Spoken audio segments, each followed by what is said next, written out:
Bonjour à tous, c'est David de la chaîne L'Orme Vert. Bienvenue dans cette nouvelle vidéo. Aujourd'hui, on va voir ensemble comment prendre du poids. Donc j'ai bien dit prendre du poids et pas perdre du poids. Il y a beaucoup de personnes qui sont minces, comme moi, et qui ont des difficultés à prendre du poids ou à se stabiliser et qui aimeraient savoir comment faire. Donc on va voir tout ça dans cette vidéo.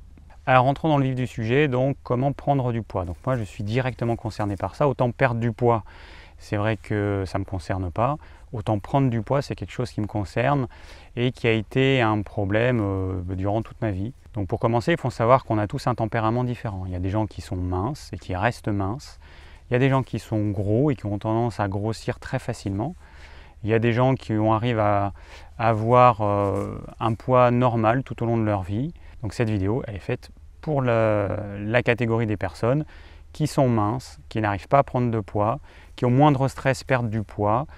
Du coup, ça les angoisse, parce que perdre trop de poids, il faut savoir que nos muscles et notre masse graisseuse, c'est notre réserve énergétique.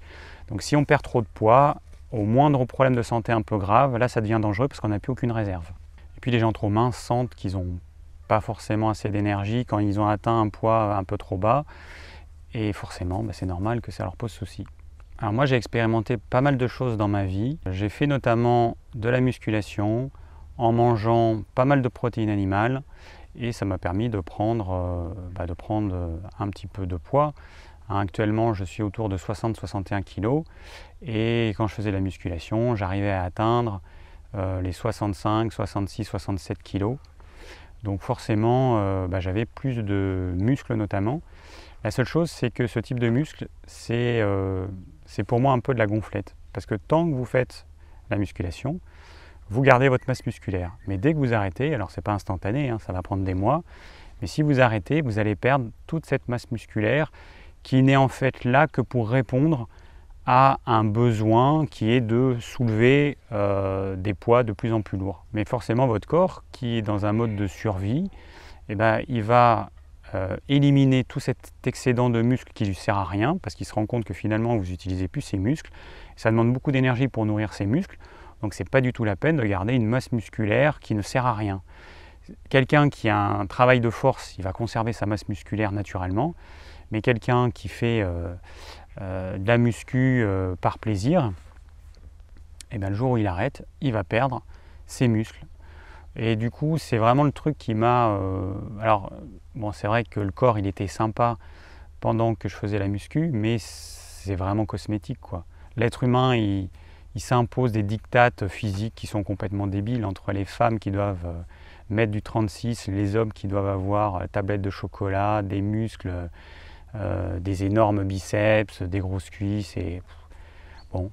C'est comme ça, aujourd'hui c'est ça, il y a 100 ans c'était différent, dans 100 ans ce sera encore différent. Mais aujourd'hui on en est là, des femmes minces, des hommes bien musclés, voilà c'est l'idéal. Sauf que cet idéal il demande des efforts et que ça me semble quand même futile en fait. Quand je vois tous ces gens qui sont dans des salles de sport à pédaler sur un vélo, à courir sur un tapis, à pousser de la fonte, j'ai envie de leur dire mais venez dans mon jardin parce qu'il y a énormément de boulot et il y a des boulots physiques. Là je vais devoir couper un certain nombre d'arbres à la tronçonneuse, ensuite débiter, ensuite déplacer les morceaux de bois à la brouette jusqu'à la maison. Je peux vous dire que c'est quand même pas mal comme exercice physique. Et comme ça, il y a plein de travaux à faire. Et je me dis, on est dans un monde complètement débile où il y a beaucoup de travaux physiques à faire dans beaucoup de fermes, par exemple. Et puis on va se retrouver avec une augmentation phénoménale des personnes qui vont en salle de sport, alors qu'il y aurait de quoi faire. Puis c'est quand même mieux d'être dehors à l'air libre plutôt que d'être dans une salle à courir sur un tapis ou à pousser de la fonte. Franchement, moi j'ai arrêté parce que j'en pouvais plus. Je trouvais ça débile. Même la piscine, je trouvais ça débile. D'ailleurs, il n'y a pas longtemps, j'ai vu un film et je me suis dit, mais l'être humain, il est quand même taré pour se concentrer dans un petit récipient d'eau et nager au milieu de personnes qui nagent aussi, qui essaient de ne pas trop se gêner. On vit dans un monde qui est quand même particulier. Alors moi, j'aspire à un retour à la nature et j'encourage les gens à faire ça, parce que ce que je fais, c'est pas impossible. La seule chose, c'est qu'il faut accepter de vivre avec peu de moyens, se contenter de peu entre guillemets, mais en fait, le peu que j'ai avec maintenant le potager, les poules, le jardin et tout ça, c'est inestimable par rapport à des gens qui vont vivre en ville dans un appartement, entassés les uns sur les autres, avec le bruit, la pollution et tout ça. Enfin, en tout cas pour moi, cette vie à la campagne, elle est inestimable. Et ceux qui en éprouvent le besoin, je les invite à faire tout ce qu'il faut pour arriver à avoir ce type de vie. Donc je ferme cette parenthèse et je reviens donc au sport que j'ai fait. Donc j'ai fait la musculation, j'ai fait de la natation, donc c'est bien parce que ça développe les épaules, ça développe la cage thoracique, donc ça c'est bien parce qu'en fait ça, après je le garde toujours. J'ai pas un haut de corps comme certains qui peut être tout rachitique. On voit certaines personnes qui n'ont jamais fait de sport, ça se voit tout de suite. Bon moi je suis mince, mais j'ai quand même un corps qui est musclé, donc ça montre que tout le sport que j'ai fait dans le passé, c'était pas pour rien. Il y a des restes et du coup maintenant je peux faire un petit peu de sport tous les jours et ça entretient une masse musculaire à peu près normale qui va me permettre de faire mes travaux dans le jardin. Il faut que je sois capable de scier une branche à la main, il faut que je sois capable de tronçonner un arbre, il faut que je sois capable de charrier, là je vais faire des travaux dans la maison, donc charrier des gravats, il faut que je puisse déplacer des morceaux de troncs d'arbres, pas des troncs d'arbres entiers évidemment, etc. Voilà, mon corps il me sert à quelque chose, il y a un but en fait, ces muscles ils ont un but. Le but c'est ce que j'en fais au quotidien. Alors qu'est-ce qui se passe quand on est mince? Quand on est mince, on a du mal à grossir, mince ou maigre. J'ai un ami par exemple qui est vraiment maigre et il ne fait pas ce qu'il faut. Donc quand on est mince, on n'arrive pas à grossir.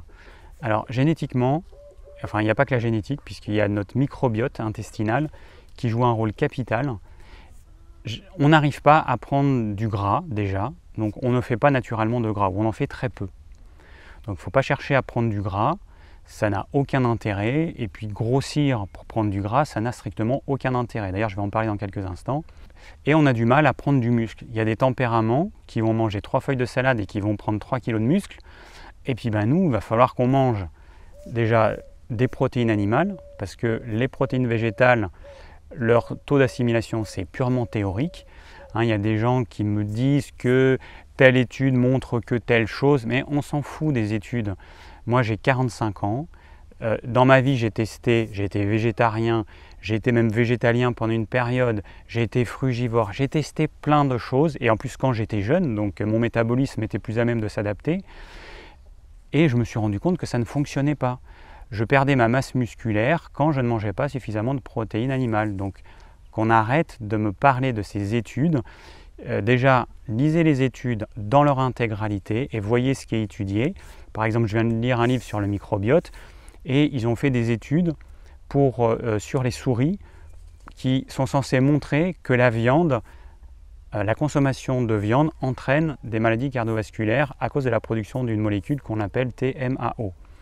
Sauf que l'étude a été faite sur des souris, que ces souris, on ne leur a pas donné de la viande, on leur a donné de la carnitine, qui est naturellement dans la viande, donc ce n'est pas du tout la même chose, et qu'on ne leur a pas donné avec des légumes, des céréales complètes, un régime équilibré qu'on pourrait avoir. Du coup, ce qui se passe, c'est qu'on passe du « j'ai donné de la carnitine à des souris » à une conclusion complètement abusive, qui est que manger de la viande provoque des maladies cardiovasculaires.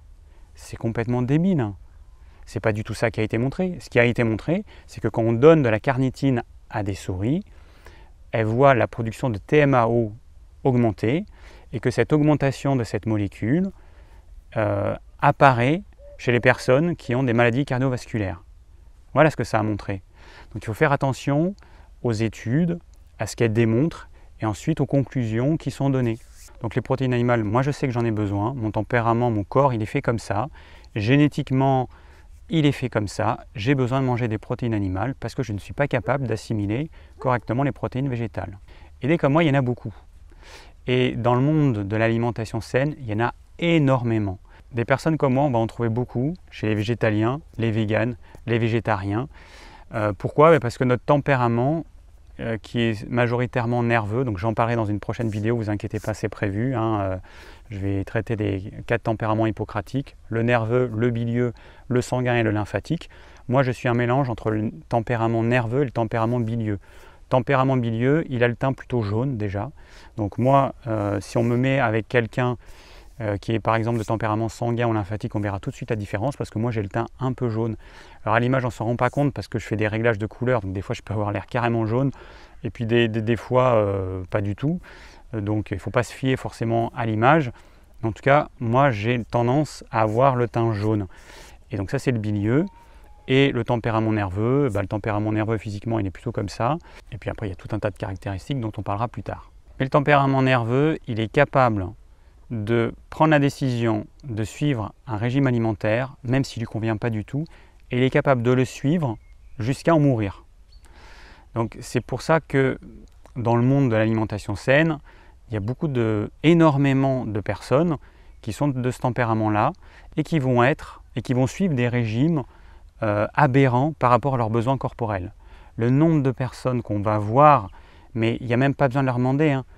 Dans les salons par exemple de médecine douce, il y en a certains, on est sûr qu'ils sont végétaliens ou végétariens ou véganes, on en est sûr parce que ça se voit en fait. Ils sont maigres, ils sont émaciés, ils ont le teint pâle, et puis au niveau énergie, ça se voit tout de suite, hein. Alors au début quand on commence ce type de régime alimentaire, tout va bien parce qu'on puise dans ses réserves, et puis au bout d'un moment donné, quand on n'a plus de réserve, là ça commence à aller très mal. Et c'est généralement à ce moment-là que les personnes cherchent des infos et donc par exemple, vont sur ma chaîne, me poser des questions. Qu'est-ce que je dois faire? Alors les purs et durs, les végétaliens, les véganes, moi je leur dis manger de la viande, ils me disent sûrement pas. Je leur dis continue comme ça. Moi c'est mon conseil, c'est mon expérience. C'est l'expérience de beaucoup de naturopathes aussi. Si tu veux rester végétalien, si tu veux ne pas du tout manger de protéines animales alors que c'est complètement antiphysiologique, hein, je rappelle quand même que l'être humain, en 2 millions d'années, ça ne fait que quoi? Quelques dizaines d'années que le végétalisme existe. Le végétalisme qui consiste à ne manger aucune protéine animale, c'est complètement aberrant.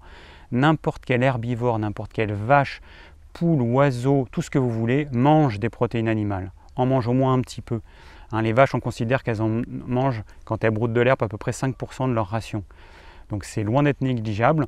Et l'être humain, c'est la seule espèce que je dirais un peu débile quand même, à ne pas être capable de regarder autour de soi, de voir comment fonctionne la nature et de dire non, moi je vais aller contre la nature, je vais aller contre ma nature, je ne vais pas manger du tout de protéines animales. Bon après, c'est des choix que je respecte, mais entre ne rien manger et en manger un peu et aller vers des élevages extensifs, hein, des petits élevages, des élevages locaux, hein, il y a quand même une énorme différence. Et puis après, on n'est pas obligé de manger de la viande, on peut manger du poisson, on peut manger des œufs, on peut manger des produits laitiers, même si je ne le conseille pas au quotidien, mais je pense que certaines personnes voudraient mieux qu'elles mangent des produits laitiers que rien du tout. Donc il y a quand même beaucoup de possibilités qui s'offrent à nous. Voilà, donc vous l'aurez compris, hein, dans cette vidéo, je vais conseiller de manger des protéines animales parce que pour les tempéraments comme nous, c'est vital. Après, il y a des personnes qui m'ont demandé conseil en étant végane, qu'est-ce qu'elles pourraient faire? Franchement, je me sens complètement démuni parce que je ne sais pas quoi leur dire. Dans ma tête, je me dis, tu suis un régime alimentaire qui ne convient absolument pas à ton organisme et tu veux une solution. La solution, c'est de manger des protéines animales. C'est la solution. Toi, tu veux trouver une solution miracle qui n'existe pas. Alors, ce qui va se passer, c'est que ton corps, il va s'adapter, bien évidemment, il va faire ce qu'il peut, mais que petit à petit, tu vas t'affaiblir de plus en plus. Donc il faut juste avoir conscience de ça. C'est que tu vas manger des céréales, tu vas manger des légumineuses, du coup tu vas devoir en manger beaucoup et beaucoup trop pour pouvoir compenser le fait que tu n'arrives pas à assimiler les protéines qu'il y a dans ces végétaux. Donc tu vas manger beaucoup plus de céréales et légumineuses que ce que tu devrais manger. Ça va entraîner un déséquilibre, qui va entraîner un déséquilibre au niveau de ton microbiote, qui va entraîner la production de certaines substances en excès, qui va peut-être solliciter trop ton pancréas parce que tu vas avoir trop d'insuline. Il peut y avoir plein d'effets pervers qui vont se créer à cause de ça. Et puis tu vas peut-être devoir manger trop en fait, trop en quantité, peut-être trop calorique du coup. Ça va t'affaiblir parce que je rappelle que tout ce qui est mis dans les bouches doit être digéré et que la digestion, ça ne se fait pas comme ça par magie. La digestion, c'est un processus biochimique complexe qui entraîne la production par notre corps de beaucoup d'enzymes et que ces enzymes, elles sont faites à partir de protéines. Donc en gros, tu assimiles mal les protéines, tu ingères des aliments qui vont demander la production de beaucoup d'enzymes qui sont faites à partir de protéines. À un moment donné, le système, c'est obligé qu'il casse. Alors donc, la première chose à faire, c'est faire un réglage alimentaire qui soit adapté à ce type de tempérament qu'est le nôtre. Donc ça ne va pas être compliqué. Il va falloir manger des protéines animales en petite quantité, mais de façon régulière. c'est pas manger un gros morceau de viande une fois tous les 2 jours, ça ne servira à rien du tout. Par contre, ce gros morceau de viande que vous mangeriez tous les 2 jours, vous le divisez en 4 et vous allez en manger 2 fois par jour. Ça a un intérêt. Alors avant de continuer, je vais faire une petite parenthèse au sujet du jeûne intermittent. Donc, je vais faire prochainement une vidéo sur mon expérience du jeûne intermittent après 1 an et demi de jeûne intermittent. Donc moi j'ai fait le jeûne intermittent qui consiste à manger un seul repas par jour. Et il y a beaucoup de gens qui ont regardé mes autres vidéos sur le jeûne intermittent et qui me disent moi je suis tempérament mince, je ne peux pas faire le jeûne intermittent parce que je suis déjà plutôt maigre, donc si je fais le jeûne intermittent je vais encore maigrir. Et du coup le jeûne intermittent ça ne convient pas du tout aux personnes minces. Alors j'ai voulu en faire l'expérience quand même parce que moi ça me paraissait quand même logique qu'en faisant le jeûne intermittent, en mangeant moins, donc en dépensant moins d'énergie pour la digestion et en obligeant mon corps à mieux assimiler, et bien finalement j'arriverai à avoir un poids stable. Et c'est ce qui s'est passé. Mon poids il est stable et j'ai même pris des kilos, j'ai pris 2-3 kilos par rapport à avant que je commence mon jeûne intermittent. Je suis passé de 3 repas par jour à 1 repas par jour. Alors il y a la première phase évidemment qui dure 6 à 9 mois suivant les personnes, c'est la phase d'adaptation du corps, durant laquelle on va perdre du poids, on va devoir manger plus en un seul repas, on va faire un gros repas, on va mal digérer, c'est pas très agréable mais c'est quand même pas la cata. Et notre corps, il va être obligé de s'adapter, il va se rendre compte qu'on ne lui apporte rien pendant toute une période de temps et qu'on lui apporte un repas conséquent juste pendant quelques heures, donc il va être obligé de mieux assimiler. Et ça c'est génial pour nous parce que avec le temps, avec un repas qui va diminuer de plus en plus, qui va devenir quasiment l'équivalent d'un repas d'avant, on va être capable d'assimiler tout ce dont on a besoin. Donc si avant notre taux d'assimilation pour chaque repas était 30%, peut-être que maintenant pour notre repas unique il sera de 60-70%. Parce que notre corps il aura été obligé de s'adapter, c'est une question de vie ou de mort pour lui. Vous lui donnez plein de repas tout au long de la journée, le corps il est feignant et donc il sait que de toute façon il aura à manger du matin au soir, il est sous perfusion, donc aucun souci, on n'a pas besoin de dépenser beaucoup d'énergie ou alors de chercher à développer des ressources pour arriver à tirer le maximum d'énergie de nos repas. On s'en fout parce que de toute façon on en a largement assez, même on en a trop. On est dans une société où franchement manger 3 repas c'est beaucoup trop. Moi déjà que je vois un repas ça me suffit largement. 3 repas je me dis mais comment j'ai pu manger 3 repas pendant toutes ces années? Et encore si j'avais maigri on aurait pu se dire bon, jeûne intermittent c'est bien théoriquement mais après dans la pratique c'est pipeau. Non seulement j'ai pas maigri, je me suis même pas stabilisé mais en plus j'ai pris quelques kilos. Et à mon échelle 2-3 kilos ça fait 5% de mon poids, c'est pas si mal. Donc du coup je me rends compte que, en tout cas sur moi, la théorie du jeûne intermittent qui veut qu'on assimile mieux, c'est vrai, c'est complètement vrai. Je dépense beaucoup moins d'énergie parce que chaque repas nous demande énormément d'énergie, nous demande de produire beaucoup d'enzymes pour arriver à digérer chacun de ces repas.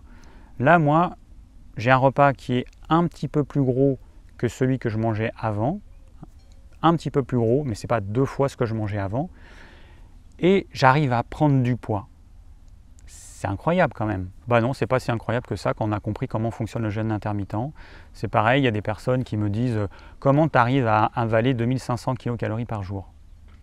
Mais je leur dis mais j'avale pas 2500 kcal par jour. Ça veut juste dire que vous n'avez pas compris le principe du jeûne intermittent. Le jeûne intermittent va faire en sorte que j'assimile mieux, donc je mange forcément moins. J'ai besoin de moins de calories quand je fais un repas par jour que quand j'en fais 3. Donc il faut complètement oublier tous les chiffres des nutritionnistes, tous les chiffres officiels. Ces chiffres ils sont valables si vous faites 3 à 4 repas par jour. C'est petit déjeuner, généralement c'est même 5. Petit déjeuner, collation à 10h, repas de midi, goûter, repas du soir, généralement c'est 5 prises alimentaires par jour. Voilà. Donc 2500 kcal pour un homme adulte, c'est si vous faites à peu près 5 repas par jour. Mais si vous faites un seul repas par jour, oubliez ces chiffres. De même que la quantité moyenne de protéines qu'il faut manger par jour, on va dire à peu près, entre 0,8 et 1,2 g, on va dire à peu près 1 g de poids corporel par jour. Moi, si je fais 60 kg, il faut que je mange 60 grammes. Donc, dans la viande, il y a à peu près 20, 22, 24% de protéines. Donc, il faut que je mange à peu près 300 g de viande. Dans 100 g d'œufs, il y a à peu près 12% de protéines. Donc, il faudrait que je mange beaucoup d'œufs. Donc, il faudrait que je mange 500 g d'œufs pour avoir mon quota de protéines. Donc, sachant qu'un œuf, ça fait à peu près, en tout cas mes œufs, ils font à peu près 50 grammes. Ça veut dire qu'il faut que je mange 10 œufs par jour si je voulais avoir mon quota de protéines. Et il se trouve qu'aujourd'hui, je suis très loin des 60 grammes, parce qu'on m'a posé la question il n'y a pas longtemps. Donc, je n'ai pas besoin de manger 60 grammes de protéines, je n'ai plus besoin de manger 60 grammes de protéines. Parce que mon corps, il est capable d'extraire plus de nutriments, plus de protéines, enfin les acides aminés qu'il y a dans les protéines. Et du coup, j'ai besoin peut-être de 30 grammes de protéines par jour. Je n'ai pas encore mesuré, il faudrait que je mesure.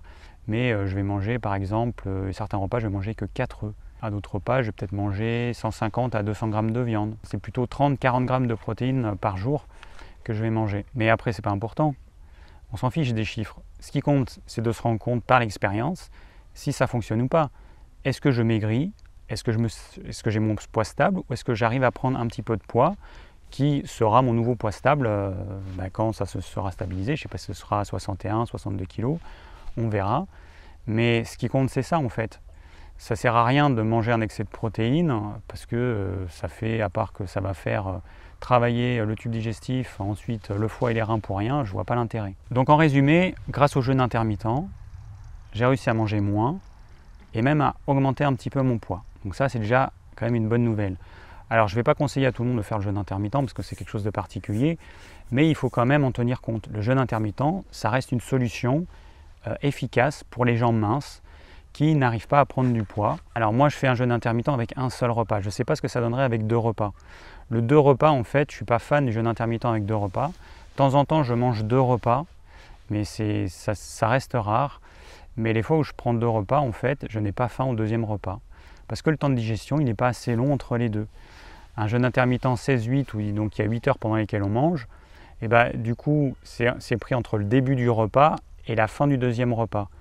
Mais le problème, c'est que si votre repas il dure, on va dire à peu près 1 heure, vous allez avoir que 6 heures de temps de digestion entre les deux. Et ce n'est pas suffisant. L'estomac, il n'est pas encore vide. Donc du coup, on va se retrouver avec un estomac qui est partiellement plein, dans lequel on va mettre des aliments qui sont au stade 0 de digestion, alors que dans notre estomac, on est à un stade presque, je sais pas, 90%. Donc ça, c'est problématique, parce que ça va entraîner des indigestions, ça va entraîner un surcroît de travail digestif.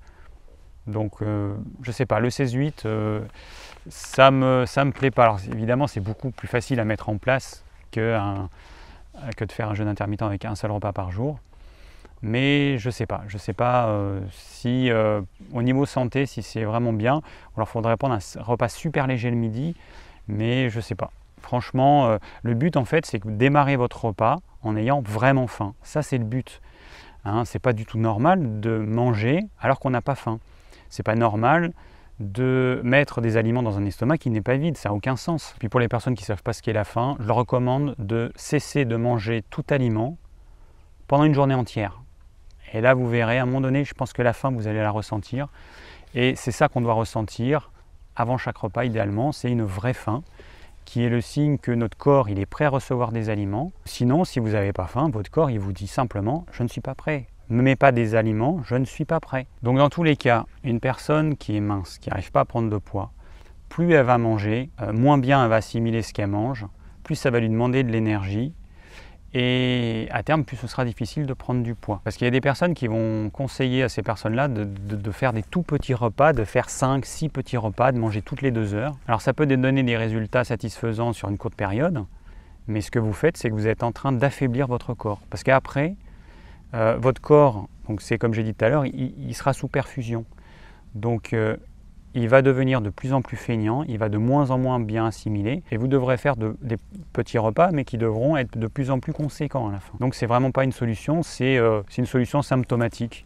Mais pour moi, ce n'est pas une solution intelligente et ce n'est pas une solution pérenne. Donc le jeûne intermittent, c'est une solution. Sinon, vous avez la solution qui consiste à faire 2 ou 3 repas par jour. Moi, je vous encourage plutôt à faire 2 repas si vous ne voulez pas faire le jeûne intermittent avec un seul repas. Faites 2 repas. Donc vous allez prendre à chaque repas un morceau de viande, un morceau de poisson, un morceau de volaille, des œufs. Et alors un morceau à peu près 100-150 grammes par repas. Il ne faut pas en prendre des tonnes, ça ne sert à rien. Et vous allez associer avec ça un farineux féculent, du riz complet, des pâtes complètes, du quinoa, du millet, du sarrasin, de la patate douce, de la pomme de terre, etc. Voilà, on a énormément de choix. Et puis, vous pouvez associer À la place de la céréale, vous pouvez associer une légumineuse. Donc vous avez les lentilles. Alors les lentilles, je sais pas, on doit avoir 10 sortes différentes. Les lentilles corail, les lentilles jaunes, les lentilles vertes, les lentilles noires. Enfin, il y a plein de lentilles. Allez voir dans votre magasin bio, vous allez voir, il y en a plein. Vous pouvez associer des haricots. C'est pareil, les haricots, on a toutes les couleurs, toutes les tailles, des petits rouges azuki, des noirs, des haricots blancs, des flageolets, des fèves. Enfin, on a un choix énorme. Vous avez aussi les pois chiches. Et avec ça, vous allez associer un petit peu de légumes cuits, parce qu'on a besoin de légumes. Notre microbiote, il a besoin des fibres qui sont aussi contenues dans les légumes. Donc un petit peu de légumes cuits. Alors il ne faut pas trop en manger, parce que sinon ça va prendre la place du farineux féculent et de la protéine animale. Donc c'est à vous de voir, hein. Les quantités, vous allez bien voir, hein. Vous allez adapter, mais un petit peu de légumes cuits, légumes de saison, locaux, idéalement bio. Et en entrée, vous allez prendre une crudité. Pareil, une crudité de saison, quelque chose de cru, un légume cru donc, hein, une crudité. Je précise un petit peu parce qu'il y a des personnes qui confondent crudité et entrée. Hein, elles vont prendre par exemple des betteraves cuites en entrée et elles vont assimiler ça à une crudité. Crudité, ça veut dire que c'est cru, donc une betterave cuite, ce n'est pas cru. Une salade de pâtes en entrée, c'est pas une crudité. Donc vous prenez ce que vous voulez, du radis, là en ce moment on est encore en hiver, du radis noir par exemple. Vous pouvez prendre de l'endive, de la chicorée, tout type de salade, des carottes râpées, de la betterave râpée. Bon, enfin vous avez le choix, hein. En été vous pouvez prendre de la courgette râpée, du concombre, voilà, tout ce que vous allez trouver en cru. Un petit peu de cru en entrée, sans vinaigrette, sans vinaigre, juste de l'huile d'olive, un petit peu de tamari, un petit peu de levure de bière si vous voulez. Voilà, pas de vinaigre, pas de citron, pas de choses acides.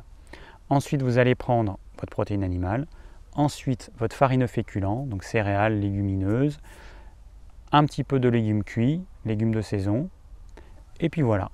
En dessert, si vous en avez besoin, mais le dessert c'est un truc plaisir, hein, c'est pas du tout un besoin physiologique.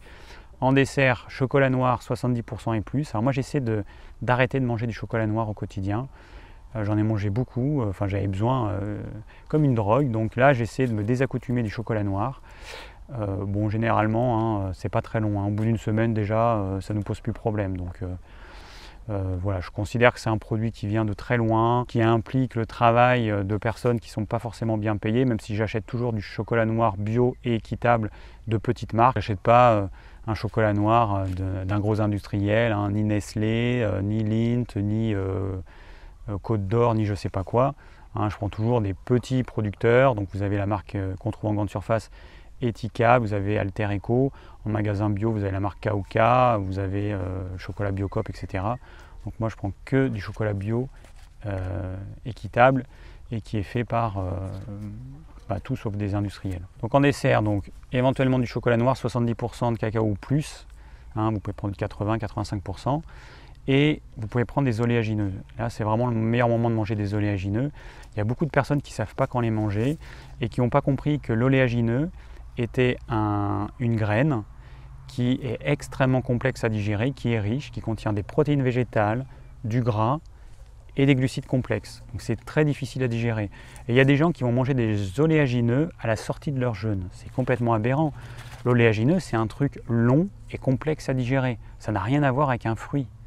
Donc vos oléagineux, c'est comme du riz complet, c'est comme des légumineuses, des lentilles ou ce que vous voulez. Voilà, il faut le mettre dans la même catégorie. C'est aussi complexe à digérer et ça contient des choses, des éléments complexes qui demandent du temps à être digérés. Donc c'est pas du tout, c'est pas manger un fruit avec un oléagineux, ça va pas du tout ensemble. Il y a des gens qui ne comprennent pas pourquoi je déconseille les fruits et les oléagineux. Mais c'est pourtant simple. Quand vous faites la cuisine, si vous mettez dans une poêle, une sauteuse, vous faites cuire à l'étouffée des courgettes et des pommes de terre. Les courgettes à l'étouffée, en 5 minutes, c'est plié. Les pommes de terre, il faudra 20-30 minutes. Ce qui va se passer, c'est que si vous faites cuire les deux ensemble, vous ne pourrez jamais avoir une cuisson parfaite des deux. C'est soit vos courgettes, elles seront cuites comme il faut et les pommes de terre, elles seront pas du tout cuites, elles seront encore crues en fait. Soit vos pommes de terre seront cuites et vos courgettes, ce sera de la purée. Donc si vous voulez avoir une cuisson idéale, qu'est-ce qu'il faut faire? Vous mettez d'abord vos pommes de terre, vous les faites cuire 90% de leur cuisson, vous les faites cuire seules. Et puis 5 minutes avant la fin, vous rajoutez vos courgettes, vous remettez le couvercle et là, votre plat il sera parfait. Dans l'estomac, c'est ça en fait. Idéalement, si vous voulez faire quelque chose, c'est ça. C'est soit vous faites cuire séparément, donc vous mangez d'abord vos fruits, vous attendez de les avoir digérés, ensuite vous mangez vos oléagineux, soit vous mangez vos oléagineux et presque à la fin de la digestion, à la limite, vous pourriez rajouter les fruits. Mais sinon, ça n'a aucun sens de mélanger les deux. Enfin, c'est la meilleure méthode de mal digérer l'oléagineux, ça c'est sûr. Alors revenons à notre repas idéal. Alors, idéal entre guillemets parce qu'il va falloir que vous l'adaptiez en fonction de vos besoins. Moi, je vous donne juste la ligne directrice. Les crudités, pour les personnes qui sont frileuses, qui sont vraiment très fragiles, en manque d'énergie, vous les supprimez. Ça va vous demander beaucoup trop d'énergie à digérer ça. Vous les supprimez complètement et vous allez manger uniquement les légumes cuits dans un premier temps. Les personnes, donc pareil pour ces personnes-là, pas de fruits, vous les supprimez complètement dans un premier temps. Quand vous allez retrouver votre vitalité, à ce moment-là, vous pourrez les réintégrer. Mais tout ce qui est acide et cru, je vous le déconseille dans un premier temps. Ça va vous prendre beaucoup plus d'énergie que ça va vous en apporter. Ne vous inquiétez pas pour les nutriments, les vitamines, les patati et patata. Dans un premier temps, les vitamines, vous n'arriveriez pas à les assimiler. Ce n'est pas le tout d'ingérer un aliment, il faut encore pouvoir l'assimiler. Et si vous n'avez pas l'énergie pour pouvoir digérer cet aliment, le couper en morceaux suffisamment petits pour que ça puisse être assimilé, ça ne servira à rien. Vous allez dépenser de l'énergie pour rien. Donc il vaut mieux supprimer tous ces aliments qui vont vous prendre votre énergie, que de toute façon vous n'assimileriez pas. Et quand vous aurez repris l'énergie, à ce moment-là, vous pourrez les réintégrer en petite quantité. Voilà, donc on arrive au terme de cette première partie de la vidéo sur comment prendre du poids.